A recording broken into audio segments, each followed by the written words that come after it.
নমস্কার, ফিউচারস্কেপ with SR এই YouTube চ্যানেলে সবাইকে স্বাগত।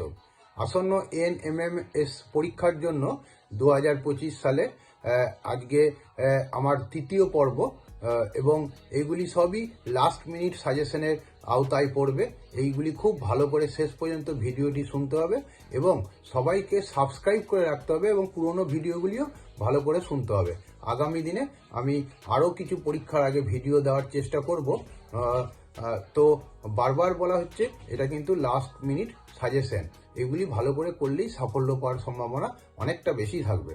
আজকে আমি যে বারবার বলছি গণিতের ওই ম্যাথামেটিক্সের যে 20টা কোশ্চেন আমার বারবার মনে হচ্ছে যে এইগুলি সমস্যা করবে বা ছাত্রছাত্রীদের এই পোর্শনটায় সেরকমভাবে নাম্বার ক্যারি করতে পারবে না বলি আমি আবার আজকে অঙ্কটা নিয়েই আসবো। যে যে অঙ্কগুলি ভালো করে করতে হবে আমি সেগুলি খুব ভালো করে বলবো এবং সেগুলি ঘরে প্র্যাকটিস করে রাখতে হবে। আমি অঙ্কটা পুরোটাই বলে দেবো। যেমন আজকে প্রথম যে অঙ্কটি বলবো সেটি হচ্ছে যে ক্ষুদ্রতম পূর্ণবর্গ সংখ্যা নির্ণয় করো যা 3, 4, 5, 6, 8 দ্বারা বিভাজ্য। এটি কি করে করতে হবে সেটা হচ্ছে এই ক্ষুদ্রতম বললেই অঙ্কে লিস্ট নাম্বার বা ক্ষুদ্রতম বললেই লসাগু করতে হবে। তা প্রথমেই 3, 4, 5, 6, 8 এগুলি লসাগু করতে হবে। লসাগু করার পর যে যে উৎপাদক বর্গ আকারে থাকবে না অর্থাৎ স্কোয়ার ফর্মে থাকবে না, যেমন যদি 2, 3 থাকে 3 স্কোয়ার, 2, 5 থাকে 5 স্কোয়ার, এবার দেখা হলো ইন্টু 2 আছে মানে একটা 2 আছে, তাহলে পূর্ণবর্গ সংখ্যা করতে গেলে আরেকটি 2 দিয়ে গুণ করতে হবে। এবার দেখা হলো ইন্টু 2 ইন্টু 7 আছে অর্থাৎ দুটি সংখ্যা একটি একটি করে আছে, তার মানে ওই লসাগুটিকে ইন্টু 2 আরেকটি 2 এবং আরেকটি 7 দিয়ে গুণ করলে সেটি পূর্ণবর্গ সংখ্যা হয়ে যাবে। যেমন এই অঙ্কটির উত্তর হচ্ছে 3600। এরপরে যেমন আমি বলতে পারি আরেকটি অঙ্ক, যেমন 2203 এর সাথে কোন ক্ষুদ্রতম সংখ্যা যোগ করলে সেটি পূর্ণবর্গ হবে। এই ধরনের অঙ্কগুলোকে প্রথমেই বর্গমূল করতে হবে। 2203-এর বর্গমূল ভাগ পদ্ধতিতে করতে হবে। সম্ভবত ভাগ পদ্ধতিতে এই বর্গমূলটি 46 হবে।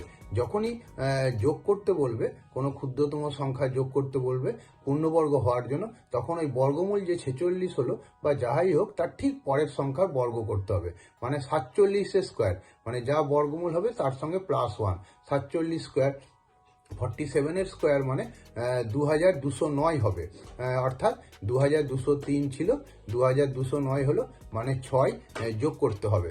এরকম আরেকটি অঙ্ক বলতে পারি, যেমন 392-এর সাথে কোন ক্ষুদ্রতম সংখ্যা গুণ করলে সেটি পূর্ণবর্গ হবে। আবার ক্ষুদ্রতম বলেছে, তাহলে 392-কে উৎপাদকে বিশ্লেষণ করতে হবে। হ্যাঁ, উৎপাদক বিশ্লেষণ করার পর গুণ করলে দেখা যাবে যে উৎপাদকটি সিঙ্গেল আছে তাহলে সেটিকে বর্গ করবার জন্য ওই সংখ্যাটিকে দিয়েই আবার গুণ করতে হবে। যদি যা উৎপাদক আছে সব স্কোয়ার আকারে থাকে 3 স্কোয়ার ইন্টু 5 স্কোয়ার ইন্টু 2, তাহলে ওকে আরেকটি 2 দিয়ে গুণ করতে হবে। যদি এটা বলে কত দিয়ে ভাগ করতে হবে, তাহলে যেহেতু একটাই আছে, 2 সিঙ্গেল আছে, তাহলে 2 দিয়ে ভাগ করতে হবে। এইবার ক্লাস 8-এ একটি চ্যাপ্টার আছে টাইম অ্যান্ড ওয়ার্ক, সময় ও কার্য। এই সময় ও কার্যের কিছু ইম্পর্টেন্ট অঙ্ক আমি বলে রাখছি, এইগুলি ঘরে প্র্যাকটিস করে রাখলে কমন পাওয়ার সম্ভাবনাও থাকবে বা এই রকমই অঙ্ক দেবে, তাহলে নিজেও করতে পারবে। যেমন আমি একটু অঙ্ক বলতে পারি, এ ও বি একটি কাজ 12 দিনে করে, বি ও সি 20 দিনে করে, সি ও এ 15 দিনে করে, তাহলে এ বি ও সি একত্রে কত দিনে করবে? তাহলে এ ও বি 12 দিনে করে মানে 1/12, বি ও সি 20 দিনে করে মানে 1/20, সি ও এ 15 দিনে করে মানে 1/15, অর্থাৎ 1/12, 1/15, 1/20 এগুলো সবই হচ্ছে একদিনের কাজের অংশ, একদিনের কাজের পরিমাণ। এই তিনটিকে আগে যোগ করতে হবে, 1/12, 1/20 প্লাস 1/15। এই দিকেও যদি যোগ করা যায় তাহলে দুটো করে এ মানে 2 ইন্টু এ প্লাস বি প্লাস সি সমান ওই 1/12 প্লাস 1/20 প্লাস 1/15। এবার বাঁদিকে যেহেতু 2 গুণ আছে, তাহলে ডান দিকে চলে গেলে সমানের ওই দিকে মানে রাইট সাইডে, তাহলে সেটা 2টা ওই দিকে ভাগ হয়ে যাবে না, 1/, যা লসাগু থাকবে সেটার সঙ্গে গুণ হয়ে গেল হরের সঙ্গে। তাহলে এ প্লাস বি প্লাস সি সমান হলো সাপোজ 1/120। এই এ বি ও সি একত্রে কাজ করা মানে হচ্ছে এ প্লাস বি প্লাস সি। তাহলে এ প্লাস বি প্লাস সি আমি পেয়ে গেলাম সমান সাপোজ 1/120, তাহলে কাজটি করবে 120 দিনে। এবার আরেকটি অঙ্ক হলো 3 জন পুরুষ বা 5 জন মহিলা একটি কাজ 12 দিনে করে, তাহলে এখানে বা বললাম কিন্তু 3 জন পুরুষ বা 5 জন মহিলা, মানে 3 জন পুরুষ কাজটি করলে 12 দিনে করবে, অথবা 5 জন মহিলা কাজটি করলে 12 দিনে করবে। তাহলে 6 জন পুরুষ এবং 5 জন মহিলা কত দিনে করবে? প্রথমে বলেছিলাম বা, পরে বললাম এবং মানে এখানে একসাথে কাজটা করছে। এই ধরনের অঙ্ক সহজে করবার জন্য কম্পিটিটিভ পরীক্ষায় আমি একটি নিয়ম বলতে পারি, সেটা হচ্ছে D/M2/M1, M2 ঠিক নিচে M1, M2 লবে M1 হরে, প্লাসটা হরেই হচ্ছে প্লাস W2/W1। D মানে হচ্ছে দিন, M2 মানে হচ্ছে দ্বিতীয় ক্ষেত্রের লোক, দ্বিতীয় এই 6 জন পুরুষ বলেছে, বাই M1 মানে প্রথম ক্ষেত্রের লোক, মানে প্রথমে 3 বলেছে, তাহলে ওইটা দাঁড়ালো 6/3 প্লাস W2 মানে হচ্ছে ওম্যান, দ্বিতীয় ক্ষেত্রের ওম্যান, দ্বিতীয় ক্ষেত্রে 5 জন মহিলা বলেছে, 5/5 মানে 1 হলো। নিচের পোর্শনটা লসগু করে যাওয়া হবে, ওপরে D প্রথমে বলেছিল 12 দিনে কাজ করে, 12/something কাটাকাটি করে যাওয়া হবে, সেটাই হবে অঙ্কটার উত্তর। আর একটা অঙ্ক বলতে পারি, যেমন A একটি কাজ 14 দিনে এবং B ওই কাজটি 21 দিনে করে, তারা একত্রে কাজ শুরু করে, কিন্তু কাজ শেষ হওয়ার 3 দিন আগে A চলে যায়। তাহলে কত দিনে কাজটি শেষ হবে? মানে 3 দিন আগে চলে যাচ্ছে, মানে আমরা জানি না কত দিনে কাজটি হবে, ঠিক শেষ হওয়ার 3 দিন আগে। এই ধরনের অঙ্কগুলো খুব সহজে হয়। সেটা হচ্ছে যে মনে করি পুরো কাজটা X দিনে শেষ হচ্ছে, তাহলে সবসময় কাজের ক্ষেত্রে 1/, করে দেওয়া মানে হচ্ছে একদিনের কাজের পরিমাণ। তাহলে A একদিনে করে 1/14 অংশ, আর B একদিনে করে 1/21 অংশ, কিন্তু B কিন্তু কাজটা শেষ অবধি ছিল, তাহলে B X দিনই কাজ করেছে, অর্থাৎ একদিনে যদি 1/21 করে, তাহলে X দিনে করবে X/21। A 3 দিন আগে চলে গেছে, অর্থাৎ A কাজটা করেছে X-3 ডেজ। তাহলে A একদিনে যদি 1/14 করে, তাহলে X দিনে করবে X-3/14। তাহলে সমীকরণটা দাঁড়াবে X-3/14 প্লাস X/21 সমান 1 কেন লেখা হচ্ছে? যেহেতু কাজটা শেষ হচ্ছে, অর্থাৎ 1 অংশ। এবার সরল করলে, সমাধান করলে X এর মান বেরিয়ে যাবে।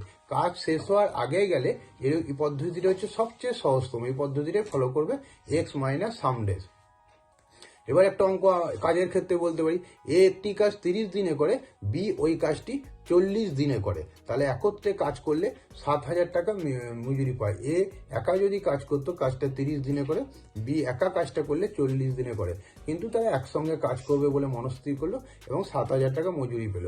B কত দিনে কত টাকা পাবে? এক্ষেত্রে সবাই যেটা করে, ওই ডাইরেক্ট অনুপাত করে দেয়, 30:40 নিয়ে তারপরে আনুপাতিক ভাগাড় করে বার করতে যায়, কিন্তু এটা সঠিক পদ্ধতি নয়, সম্পূর্ণই ভুল। কাজের ক্ষেত্রে, পারিশ্রমিকের ক্ষেত্রে এটাকে 30 দিনে সবসময় একদিনের কাজ বার করতে হবে, অর্থাৎ 1/30:1/40। 1/30:1/40 মানে ওইটাকে আবার বলেছি যে ভগ্নাংশের অনুপাত থাকলে সেটাকে পূর্ণ সংখ্যায় আনতে হবে।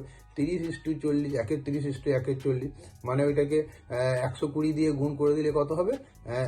1/30 × 120 মানে 4:3। তাহলে এবার B যদি বলে 4:3 মানে হচ্ছে 4:3 মানে 3/7 × 7,000, তাহলে মজুরি ক্ষেত্রে 1/, করেই করতে হবে। তারপরে আরেকটি অঙ্ক বলতে পারি, A একটি কাজ 25 দিনে করে, B একটি কাজ 20 দিনে করে, তারা 5 দিন একত্রে কাজ করার পর A চলে যায়, তাহলে বাকি কাজ B কত দিনে শেষ করবে? তাহলে প্রথমে তারা একদিনে একত্রে কতটা কাজ করবে? আবার বলেছি কাজের ক্ষেত্রে 1/, তাহলে 1/25 প্লাস 1/20, এটা যোগ করে বার করবে, এটা একদিনের কাজ, যা হলো লসগু করে, তাহলে 5 দিন তারা একত্রে কাজ করেছে, 5 দিয়ে গুণ করব, 5 দিয়ে গুণ করার পর একটা কাজের পরিমাণ হলো, দেখা গেলো তারা 1/3 অংশ করেছে। এটা আমি কথার কথা বলছি, তা তোমরা সরল করে দেখে নেবে। তাহলে 1/3 অংশ করলে বাকি কাজ রয়ে গেলে 2/3, 2/3 অংশটাকে কিন্তু B কে করতে হবে, তাহলে B 2/3 অংশটা করবে। B একা কাজটা করছে 20 দিনে, মানে 1 অংশ করছে, তাহলে 2/3 অংশ করতে আরো কম সময় লাগবে, তাহলে 20 × 2/3, তাহলে বাকি কাজটা এমনি করে করবে। এই ধরনের অঙ্কগুলো কিন্তু বারবার খাতায় প্র্যাকটিস করতে হবে। আর একটা অঙ্ক বলতে পারি, A B এর থেকে 3 গুণ বেশি দক্ষ, মানে A হচ্ছে বেশি কর্মক্ষম এবং B স্বাভাবিকভাবেই সে B এর থেকে একটা কাজ করতে 60 দিন সময় কম লাগলে, তাহলে একত্রে কত দিনে কাজটা করবে?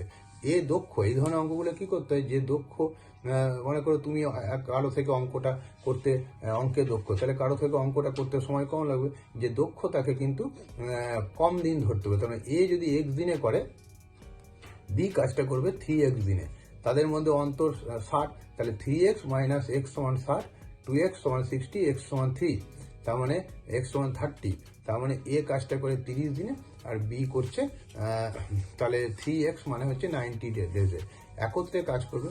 একত্রে কাজ করার একটা নিয়ম বলতে পারি xy by x plus y, ওপরে গুণ নিচে যোগ, তাহলে 30 ইন্টু 90 বাই 30 প্লাস 90 মানে 120, কাটাকাটি করতে হবে 30 ইন্টু 90 বাই 120, 30 দিয়ে 120কে কাটলে 4, 120 90 বাই 4 কাটাকাটি করলে 22.5 দিন হবে।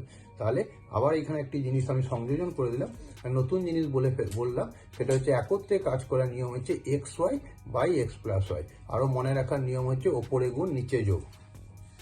আবার একটি কাজের ক্ষেত্রে বলতে পারি এ একটি কাজের 1/3 অংশ করে 5 দিনে, বি ওই কাজটি 2/5 অংশ করে 10 দিনে। একত্রে কত দিনে করবে? 1/3 অংশ করে 5 দিনে মানে 1 অংশ 15 দিনে, 2/5 অংশ করে 10 দিনে মানে 1 অংশ করে 10 ইন্টু 5/2, এখানটা খেয়াল রাখতে হবে, 10 ইন্টু 5/2 মানে হচ্ছে 25 দিনে। এবার বলেছে একত্রে কত দিনে কাজটা করবে, ওই যে বলছি একত্রে মানে ওপরে গুণ নিচে যোগ। এবার ক্লাস 8-এ আরেকটি চ্যাপ্টার আছে তৈরাশি। তৈরাশিকে এখানে আমি একটি বিখ্যাত অঙ্ক বলতে পারি, একজন লোক x দিনে x ঘন্টা কাজ করে x একক কাজ করে, তাহলে y জন লোক y দিনে y ঘন্টা কাজ করলে কত একক কাজ করবে। এই তৈরাশিকের ক্ষেত্রে এই নিয়মটি হচ্ছে অব্যর্থ নিয়ম, মানে ভুল হবেই না, হবে না।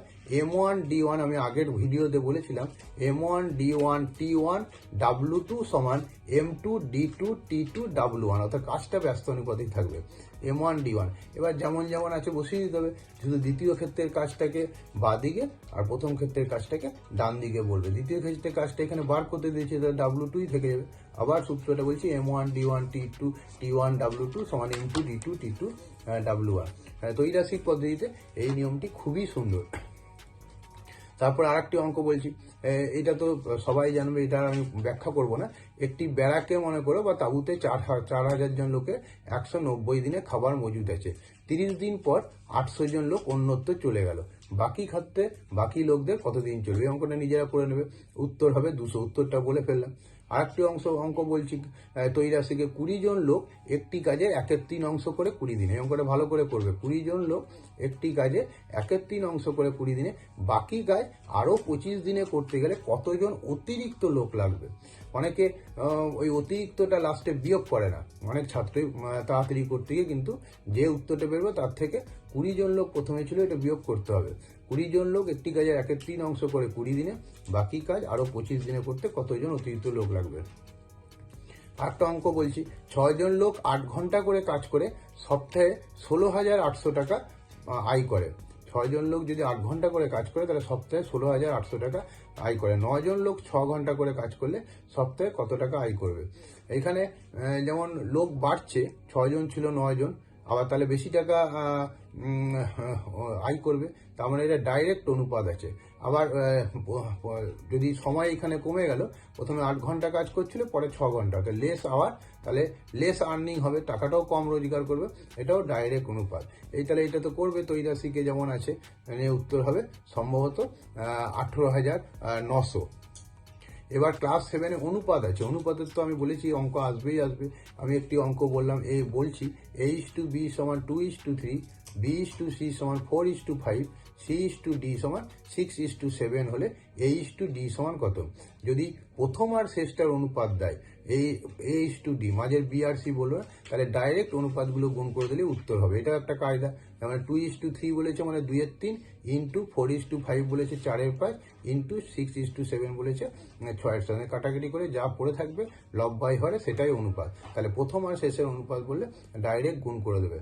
আবার একটা অঙ্ক বলছি, অনুপাতের 1/x is to 1/y is to 1/z সমান 2:3:5 হলে, এখানে দেখো বার করতে দিচ্ছে x is to y is to z। তাহলে 1/x ছিল, তাহলে x is to y is to z সমান হয়ে যাবে 1/2 is to 1/3 is to 1/5। আমি বারবার বলছি ভগ্নাংশের অনুপাত হবে না, তার মানে এটাকে হরগুলো লসগু করে গুণ করে দিলে পূর্ণ সংখ্যার অনুপাতে চলে আসবে। আরেকটা অঙ্ক বলছি, যেমন 117 টাকা ABC এর মধ্যে 1/2 is to 1/3 is to 1/4 অনুপাতে ভাগ করলে B কত টাকা পাবে? সেই একই কথা, ভগ্নাংশের অনুপাতকে প্রথমে হরগুলো লসগু করে গুণ করে পূর্ণ সংখ্যায় নিয়ে এসে করলেই তারপরে আনুপাতিক ভাগাহার করতে হবে। আরেকটি অঙ্ক পরীক্ষায় আসতে পারে, সেটা ঘরে করে রাখবে। A ও B এর আয়ের অনুপাত 2:3, বিও এবং তাদের ব্যয়ের অনুপাত 5:9, এ ও বি এর আয়ের অনুপাত 2:3, তাদের ব্যয়ের অনুপাত 5:9 হলে এবং প্রত্যেকে 600 টাকা করে সঞ্চয় করলে তাদের আয় কত। এই অঙ্কটা খুব ইম্পর্টেন্ট, ঘরে করে রাখবে। তা এটা প্র্যাকটিস করার জন্য বললাম এবং প্র্যাকটিস করেও রাখবে। আরেকটা অঙ্ক বলছি, তিনটি সংখ্যার অনুপাত 2:3:4, তাদের বর্গের যোগফল 725 হলে সংখ্যাগুলি কি কি হবে। এই 2:3:4 অনুপাত তুলে দিলে সবসময় এক্স হবে, সংখ্যাগুলো হবে 2x, 3x, 4x। এবার এদের বর্গ, এটাও অনেকে দেখেছি অসুবিধা হয়, 2x এর হোল স্কোয়ার প্লাস 3x এর হোল স্কোয়ার প্লাস 4x এর হোল স্কোয়ার সমান 725। 2x এর হোল স্কোয়ার মানে 4x square plus 9x square plus 16x, 2x এর হোল স্কোয়ার মানে 4x স্কোয়ার, নিয়ে যোগ করে এক্স স্কোয়ার সমান সামথিং বেরোবে, তার মানে এক্স সমান একটা কিছু বেরোবে, নিয়ে তার মানে সংখ্যাগুলো হলো 2x, এক্স এর মান বসিয়ে দেবো। আর একটা মিশ্রণ আছে, মিশ্রণে একটা অঙ্ক বলি, দুধ ও জলের অনুপাত 4:3, 7 লিটার জল মেশানো হলে নতুন অনুপাত হয় 3:4, মিশ্রণে দুধের পরিমাণ কত। এই অঙ্কটাও করে রাখবে। এই ধরনের অঙ্কগুলো খুব ভালো করে করতে হবে, ভালো করে করলে এবং সবাইকে বারবার বলা হচ্ছে আগের ভিডিওগুলোও দেখবে আর এই ভিডিওগুলো করা এবং সাবস্ক্রাইবও করে রাখবে, তাহলে পরবর্তী যে ভিডিও আসবে সেগুলি খুব সহজেই তোমরা দেখতে পাবে।